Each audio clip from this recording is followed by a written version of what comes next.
It's come to my attention that a certain Haranumpty has come to Ring of Honor, thinks he's a superhero, stands for truth, justice, and the Hurricane Way. Well, it's become quite apparent the only thing he's doing here is causing me a bloody spot of bother.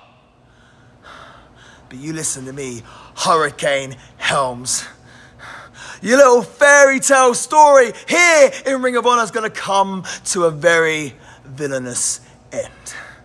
Because as the old saying goes, every story has a hero, but there has to be a villain.